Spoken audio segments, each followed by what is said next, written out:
De 9h à 11h, on fera le tour de tout ce qui nous mène à vivre une vie plus saine.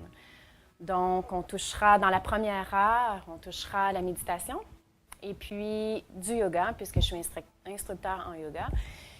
Et puis, dans la deuxième heure, c'est informatif, des découvertes. J'aurai des invités, ça peut être des invités qui vont toucher tous les sujets, les sujets ésotériques qui visent la spiritualité, mais aussi la santé au niveau de l'alimentation, le sport, les voyages. Donc, tout ce qui nous fait du bien finalement dans la vie, parce que je crois qu'il faut mettre l'accent là-dessus, dans la vie, dans ce qui se passe dans la société de nos jours. On est sur le stress, sur la pression familiale, au travail. Donc, il faut prendre le temps, prendre soin de soi à tous les niveaux. C'est pas juste de bien manger. Je crois que c'est un tout, sans être excessif dans rien. Donc, bien manger, bien dormir, faire attention à soi spirituellement, faire attention à soi physiquement, c'est un tout. Donc, on va faire le tour de tout ça finalement, de toutes mes passions.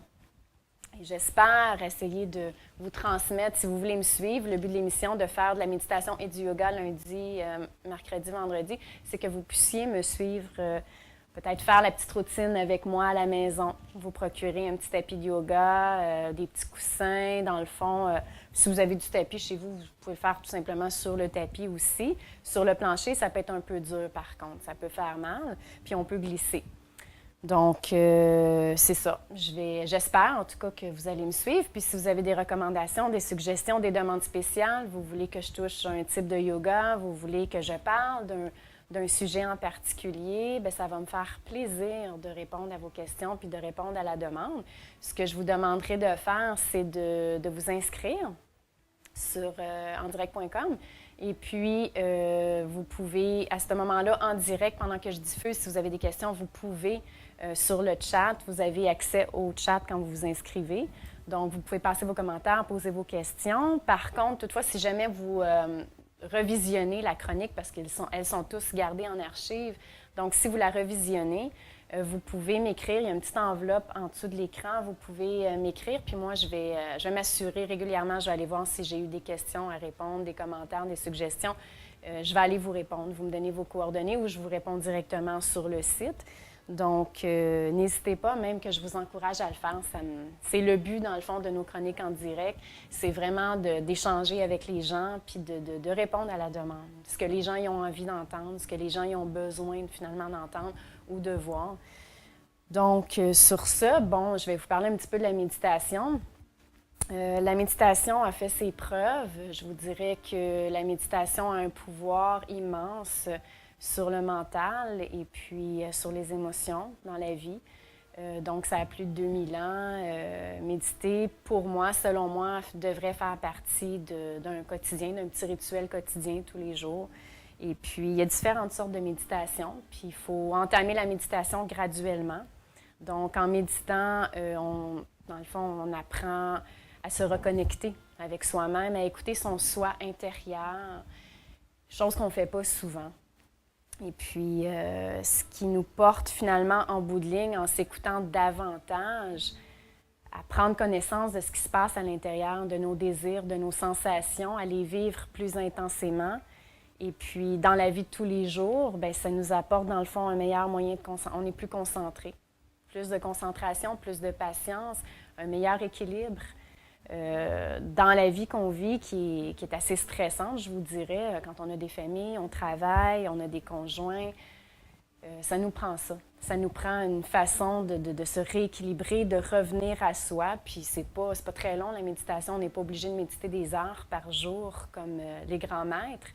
On n'est pas obligé de changer de religion pour faire ça. Puis à la longue même, on va être capable de méditer quand on développe le pouvoir de la méditation. On peut méditer dans l'auto, on peut méditer dans le métro, un petit peu partout. C'est transportable, la méditation, c'est ce qui est super agréable. Et puis, donc, c'est ça, je toucherai. Il y a plusieurs sortes de méditation. Je vais toucher, moi, je suis plus spécialiste dans la méditation bouddhiste. C'est celle que je pratique, c'est celle qui fait partie de mon yoga, le Kripalu.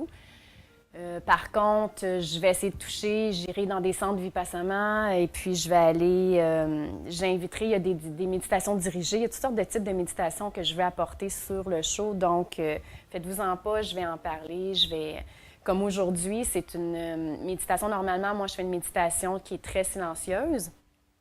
Par contre, pour les besoins de la cause d'aujourd'hui, je vous ferai penser, je vous amènerai à quelque part dans votre mental, dans ma méditation. Et puis, c'est ça. Donc, je vous inviterai pour la méditation. Ce que je vous conseille, dans le fond, c'est d'être assis très confortablement, de vous assurer que vous êtes dans un environnement très calme. Donc, fermez le téléphone, assurez-vous que personne ne vient vous déranger. Surtout si vous n'avez pas l'habitude de méditer, c'est très facile de se laisser déranger par les événements autour. Puis je vous dirais qu'un début de la méditation, d'ailleurs, puisque je parle de ça, c'est facile de se faire déranger. Un début de la méditation, ce n'est pas de faire le vide. Il y en a qui pensent que c'est de décoller et puis de ne plus être ici, mais au contraire, c'est d'être ici dans le moment présent, mais de ne pas se faire déranger par le bruit, par les enfants qui courent, par le stress de la vie extérieure, de l'extérieur de notre corps finalement.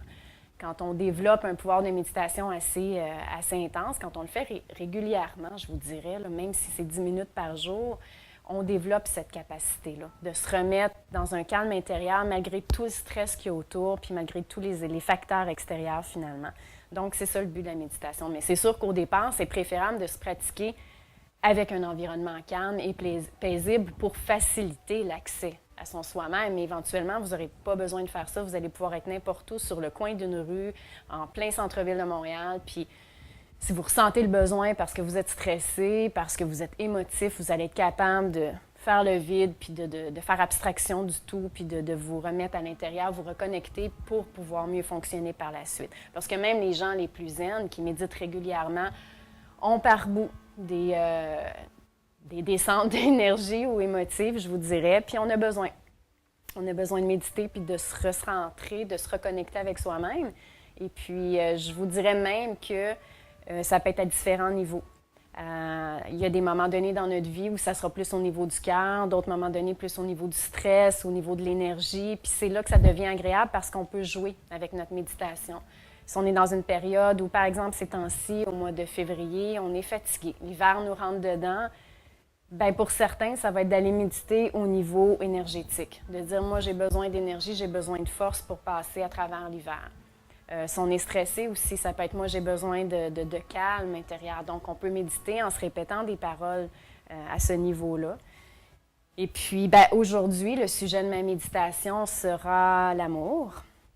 Donc, c'est pour ouvrir le cœur, finalement, ce que je fais aujourd'hui. Donc, ça touche l'amour de soi-même, mais l'amour envers les autres aussi. Mais sauf que le premier amour, je pense que l'amour, pourquoi j'ai choisi l'amour, c'est que l'amour, c'est la chose la plus importante au monde. C'est, selon moi, le principe de base sur lequel on devrait vivre dans la vie, le seul et unique. Si on prend des décisions par amour, si on agit dans nos relations interpersonnelles par amour, on répond aux gens par amour, on discipline nos enfants par amour et on se parle à soi-même avec amour, ça fait toute une différence. L'amour, selon moi, c'est le seul langage universel, c'est la clé qui va ouvrir toutes les portes dans la vie. Pas juste la porte du cœur de quelqu'un, mais la porte de notre propre cœur, d'abord et avant tout, de notre propre soi. Mais la porte aux bonnes décisions qu'on va prendre, à s'enligner sur le bon chemin, c'est ce qu'on néglige souvent.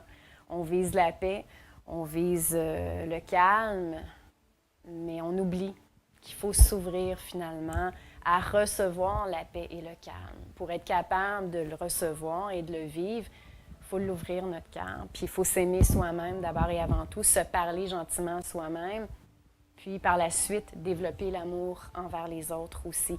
Mais ça, c'est un cercle vicieux qu'on appelle finalement quand on s'ouvre et que nous-mêmes, on dégage une certaine compassion et amour inconditionnel envers nous-mêmes. Par le fait même, par ricochet, ça s'ouvre aux autres et toutes nos relations vont changer finalement. Nos relations avec nos enfants, nos conjoints, notre environnement, nos collègues de travail. Finalement, je vous dirais que c'est une roue qui tourne. Non seulement nos relations changent, mais on vit par le fait même plus en paix. Donc, c'est la question à se poser. Je me pose souvent la question, Quand je fais face à une décision à prendre, face à mes enfants, par exemple, est-ce que si je l'aime, ma fille, profondément d'une façon inconditionnelle, qu'est-ce que je ferais? Est-ce que ce geste-là est par amour? Donc, en se ramenant constamment à ça, souvent, on réalise que il y a des choses qu'on tasse, il y a des réponses qu'on ne donnera pas. Donc, ma méditation aujourd'hui sera là-dessus.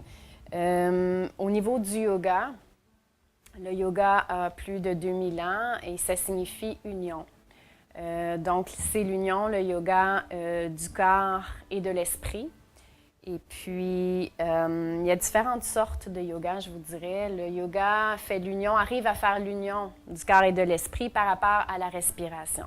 Voilà pourquoi, dans mes pratiques de yoga, je vous répéterai minimum 100 fois de respirer. Ce n'est pas une question physique. Il y a des gens qui pensent que le yoga, il faut être flexible, il faut être fait fort. Oubliez ça. Oui, effectivement, c'est un exercice qui va développer votre flexibilité, qui va développer une certaine endurance. Je vous dirais que le yoga développe beaucoup de persévérance et d'endurance physique, mais c'est vraiment pas ça le but du yoga finalement. C'est vraiment de faire la connexion entre les deux. C'est que chaque exercice a son effet sur le mental, sur le corps. Puis en respirant, on tient la position en respirant profondément. C'est pour ça que c'est pas quelque chose qu'on fait rapidement. Le yoga, vous allez voir, c'est lent. C'est un long processus, c'est pas comme un cours de step ou d'aérobie. Mais il faut prendre le temps de le faire parce que c'est vraiment le processus de la respiration en maintenant une position. Puis les pensées qu'on peut se dire, même on peut aller même jusqu'à se dire des pensées à l'intérieur en faisant, en l'accomplissant. Si on fait ça, c'est incroyable le pouvoir qu'on voit passer. Je vous dirais que n'abandonnez pas parce qu'une journée, aujourd'hui c'est votre premier essai en yoga, faut surtout pas se dire le yoga c'est pas fait pour moi, je suis pas assez flexible, je suis pas fort, je suis pas capable de suivre. On s'habitue. J'ai jamais vu ça, quelqu'un qui sort d'un cours de yoga ou même d'une première méditation puis qui dit bon mais ça y est, j'adore ça. J'ai jamais vu ça. Normalement, tu sais, puis on comprend pas trop quels sont les effets positifs, on les voit pas. C'est vraiment à long terme. C'est pour ça qu'on vous amène en le faisant 3 fois semaine. Vous allez pouvoir les vivre, les effets à long terme. Je vous dirais, si vous le faites 3 fois cette semaine, 3 fois la semaine prochaine, d'ici 2-3 semaines, vous allez pouvoir voir. Déjà, après une première séance, vous allez peut-être être fatigué, peut-être raqué le lendemain, dépendamment de votre forme physique. Mais vous ne verrez pas tout de suite les effets vraiment psychologiques, vous ne les ressentirez pas. À la longue, vous allez savoir, même vous allez développer, bon, ben moi j'ai besoin de force aujourd'hui, je fais telle posture. Parce que je vais vous le dire aussi en cours de route, les postures, je ne dirai pas tout ce que les postures donnent comme effet. Par contre, ne vous gênez pas si jamais vous savez que vous, à l'intérieur, vous auriez peut-être ce besoin-là de travailler tel aspect de votre côté émotif. Vous pouvez m'écrire, puis je vous enverrai peut-être des liens, des postures à faire pour travailler ça. Par contre, vous ne le ressentirez pas au départ. Vous allez voir, puis il faut la maintenir longtemps, la position. Plus on la maintient, nous autres, dans nos entraînements pour devenir professeur, on les maintient 5 minutes minimum chaque. Je vais vous dire que quand c'est quelque chose une posture qui donne la concentration, on la ressent, la concentration. Les ouvertures du cœur aussi, ça nous rentre dedans. Mais bon, c'est pas ça qu'on fait dans un cours, c'est pas ça que je vais faire aujourd'hui. On y va avec la douceur, puis je vous amène tranquillement à vraiment, aujourd'hui, tout comme la méditation, ouvrir votre cœur. C'est vraiment un thème que je vais prendre un bon 2 semaines à travailler dessus parce que selon moi, si j'ouvre pas votre cœur, j'ai beau essayer de purifier par la suite, j'ai beau essayer de déstresser, de calmer par la suite avec des thèmes différents, ça ne va pas pénétrer.